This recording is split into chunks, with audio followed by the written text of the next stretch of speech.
1000 برسوں سے جل رہی مجوسیوں کی آگ اس رات بجھ جاتی ہے۔ شہنشاہ، شہنشاہ، آتش کدے بجھ گئے، یہ 1000 برسوں میں کبھی نہیں بجھے تھے، لگتا ہے دنیا میں کچھ نیا ہونے والا ہے۔ صدیوں سے جنات اور شیاطین کے آسمانوں تک رسائی کے گیٹ ویز کو اب ہمیشہ کے لیے بند کر دیا جاتا ہے۔ ہمیشہ سے ہم آسمانوں تک جاتے رہے ہیں، آج کیوں آگ کے گولے مارے جاتے ہیں؟ کچھ بدلاؤ ہو رہا ہے۔ یہودی اپنی سرزمین فلسطین اور شام کو چھوڑ کر مدینے اور اس کے اطراف میں آباد ہونا شروع ہوتے ہیں۔ آخری نبی یثرب مدینے میں آئیں گے تو پھر ہمیں وہاں ہجرت کرنی چاہیے۔ ہمارے درمیان نبی آنے والے ہیں۔ یہ ساری معجزاتی نشانیاں تھیں جن کا پیغام تھا کہ اب انسانیت عظیم انقلاب کی دہلیز پہ کھڑی ہے۔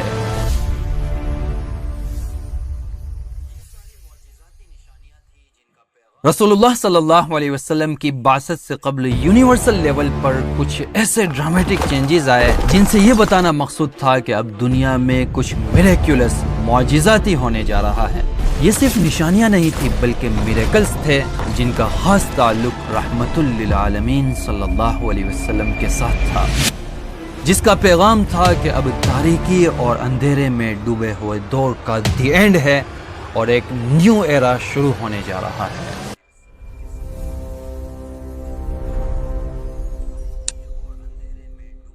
ان میں ایک بڑی یونیورسل سائن آسمانی دنیا کو میڈیورز اور شوٹنگ سٹارز کے ذریعے اسٹرانگ سیکیورٹی دے کر جنات اور شیاطین کے گیٹ ویز کو ہمیشہ کے لیے بند کر دیا جاتا ہے۔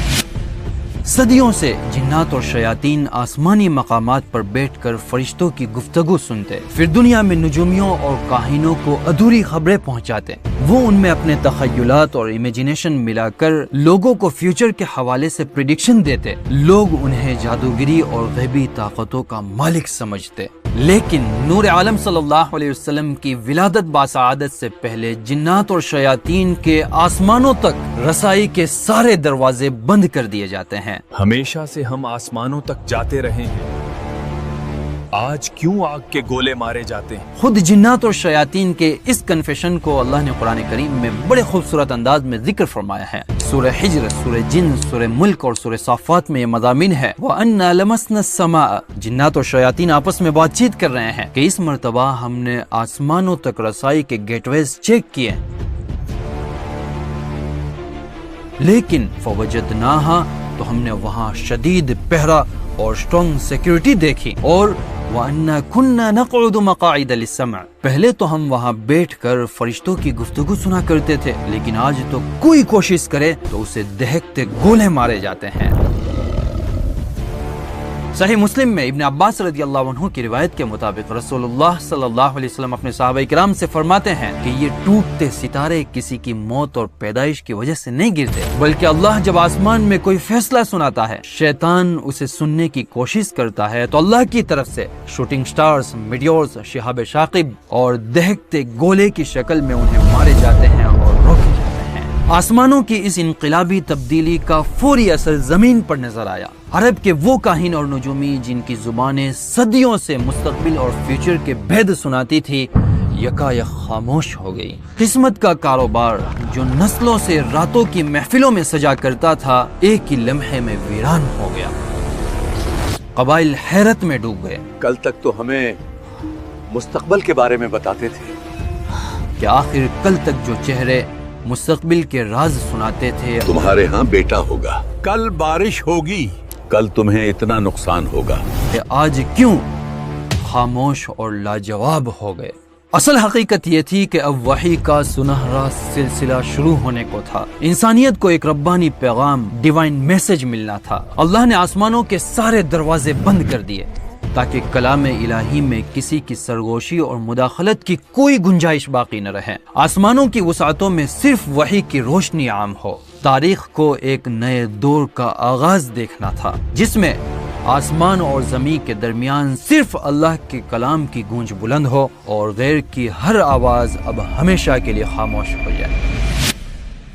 دوسری ایک بڑی نشانی ریلیجیس سائن اور میریکل، مکہ سے 1500 کلومیٹر دور فارس کی سرزمین پر 1000 برسوں سے جل رہی مجوسیوں کی آگ نور عالم صلی اللہ علیہ وسلم کی ولادت کی رات اچانک سے بجھ جاتی ہے۔ آتش کدے فارس یہ ان کا مذہبی مقام نہیں تھا بلکہ ساسانی امپائر کا اسپریچول پاور ہاؤس اور مرکز تھا۔ گارڈینز اور محافظ دن رات اس کی حفاظت کرتے، ایندھن ڈالتے، انہوں نے اپنی زندگیاں اس کی حفاظت کے لیے وقف کر رکھی تھی۔ The fire was symbolized the glory of Persian emperors and the essence of Zoroastrian faith۔ نور عالم صلی اللہ علیہ وسلم کی ولادت کی رات جب یہ آگ بجھی ہے، گارڈینز اور محافظ کی ہر ممکن کوشش کے باوجود بھی یہ اسے روشن نہ کر سکیں۔ پورے فارس میں حیرت اور بے چینی کی لہر دوڑ گئی۔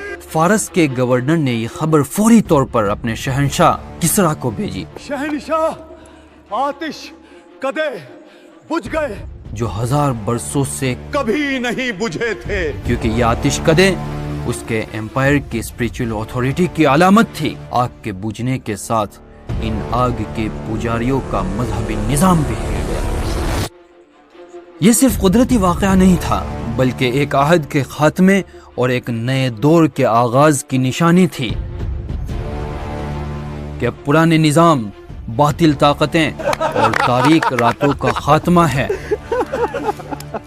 اور ایک نئی روشنی، نئی ہدایت کے ساتھ حق کا سورج طلوع ہونے والا ہے۔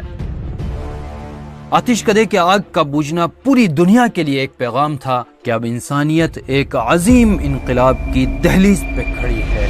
تیسری بڑی نشانی سوشل سائن، جیوز یہودیوں کا مدینے اور اس کے اطراف میں آ کر آباد ہونا۔ یہودیوں کا اصل وطن تو شام اور فلسطین کی سرزمینیں تھی۔ عرب کی سرزمین تو ان کے لیے غیر مانوس اور اجنبی تھی۔ تو آخر کیا وجہ ہوئی کہ یہ قوم اپنے گھر بار اور جڑیں چھوڑ کر عرب کے اس ویران خطے یثرب یعنی مدینے میں آ کر آباد ہوئے؟ یہ محض اتفاق نہیں تھا، تقدیر کے عظیم منصوبے کا حصہ تھا۔ یہودی علماء اور ربیز نے آخری نبی کی پیشن گوئیاں اپنی مذہبی کتابوں میں پڑھی تھی اور اپنی قوم کو بتلائی تھی۔ آخری نبی یثرب مدینے میں آئیں گے۔ انہیں معلوم تھا کہ آخری نبی بنی اسماعیل کے خطے یعنی یثرب، مدینے میں اور سیلا پہاڑوں کے درمیان تشریف لائیں گے۔ تورات اور تلمود میں یہ باتیں موجود ہیں۔ تورات میں chapter 18 verse 18 I will raise upon from them a prophet like you from among their fellow Israelites and I will put word in his mouth۔ تلمود میں ہے بادشاہ مسیح کی آمد بنی اسماعیل کے خطے سے ہوگی۔ تلمود کے ایک چیپٹر سنہدری میں ہے جب بنی اسماعیل کا بادشاہ آئے گا پوری دنیا پر حکومت کرے گا اور انصاف قائم کرے گا۔ یہودی آج کی طرح ہمیشہ سے پوری دنیا پر حکومت کرنا چاہتے تھے۔ جوش انسائکلوپیڈیا کے مطابق یہودیوں کا فلسطین اور شام کی سرزمین چھوڑ کر مدینے میں آ کر آباد ہونا یہ آخری پیغمبر کے انتظار میں تھا۔ ابن کثیر کی روایت کے مطابق وہ مدینے کے کفار اور مشرکین سے کہا کرتے تھے جب آخری پیغمبر آئے گا تو ہم ان کے ساتھ مل کر تم پر غالب آ جائیں گے۔ یستفتحون علی الذین کفروا، قرآن کریم نے اسے اس طرح بیان فرمایا ہے۔ تورات اور تلمود کے وہ حصے جو 1947 میں دریافت ہوئے، بڑا خوبصورت واقعہ ہے کہ ایک عرب چرواہا اپنی بکریوں کو لے کر فلسطین کے پہاڑوں میں قمران غاروں کے قریب سے گزر رہا تھا۔ ایک بکری غار میں چلی جاتی ہے، وہ اس کے پیچھے باہر پہنچا اور اندر پتھر پھینکتا ہے تو ٹوٹنے کی آواز آتی ہے۔ جب اندر جا کر دیکھا تو کچھ مٹکے رکھے ہوئے تھے، اس نے کھولے ہیں تو اس میں پرانے صحیفے ملے، سکرولز ملے۔ وہ بازار میں لے جا کر اسے بیچ دیتا ہے۔ یہ صحیفے سائنٹسٹ کے ہاتھ لگتے ہیں اور کاربن سکیننگ کے نتیجے میں پتہ چلتا ہے کہ یہ 2200 سال پرانے ہیں۔ یہ تورات اور تلمود کے حصے حضرت عیسیٰ علیہ السلام سے پہلے کے زمانے کے تھے۔ ان اسکرپٹ میں عیسیٰ علیہ السلام کی طرف سے کیدار کا ذکر ملتا ہے جو پروفیسز ہیں، پیشن گوئیاں ہیں۔ کیدار اسماعیل علیہ السلام کے ایک بیٹے کا نام تھا۔ انہی میں سیلا پہاڑی کا ذکر ملتا ہے جو مسجد نبوی کے بالکل قریب ہے۔ کچھ اس طرح ہے کہ سیلا کے رہنے والے لوگ خوشیاں منائیں، پہاڑوں پر چڑھ کر اپنے رب کی حمد و ثنا بیان کرے۔ اور یہ واقعہ پیش آیا رسول اللہ صلی اللہ علیہ وسلم کی مدینے میں تشریف آوری کے وقت، جب انصار سیلا پہاڑی پر چڑھ کر رسول اللہ صلی اللہ علیہ وسلم کی آمد کا استقبال کر رہے تھے اور صدائیں بلند ہو رہی تھی۔ طلع البدر علينا اسی لیے بڑی تعداد میں یہودی علماء اسلام لائے۔ محمد رسول اللہ۔ عبداللہ بن سلام رسول اللہ صلی اللہ علیہ وسلم کے چہرے مبارک کو دیکھ کر فرمانے لگے یہ جھوٹے کا چہرہ نہیں ہو سکتا۔ حضرت مخیرق یہ غزوہ احد کے موقع پر ایمان لائے اور پھر شہید ہوئے۔ کعب احبار یہ پیشن گوئیاں پڑھ کر اسلام لائے تھے۔ حضرت صفیہ جو ام المؤمنین بنی فرماتی ہیں کہ میرے والد اور میرے چچا کہتے تھے کہ اگر یہ وہی نبی ہیں جن کی پیشن گوئیاں ہم نے پڑھی ہیں تو پھر ہمیں ان کی پیروی کرنی چاہیے۔ اس کے باوجود بھی یہودیوں کی ایک بڑی تعداد ضد، عناد، تکبر اور دنیاوی وجوہات کی وجہ سے اسلام سے محروم رہی۔ ہم اسلام نہیں لائیں گے۔ امام بیہقی رحمۃ اللہ علیہ نے دلائل النبوہ میں، ابن کثیر رحمۃ اللہ علیہ نے البدایہ والنہایہ میں، امام سیوطی رحمۃ اللہ علیہ نے الخصائص الکبریٰ میں ان واقعات کا ذکر فرمایا ہے۔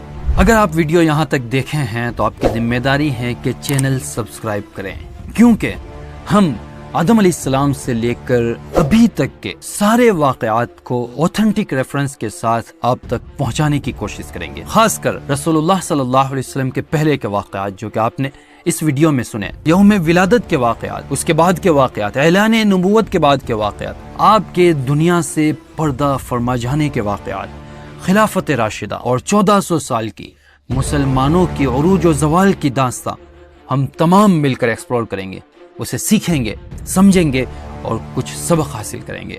اللہ آپ سب کو خوش رکھے۔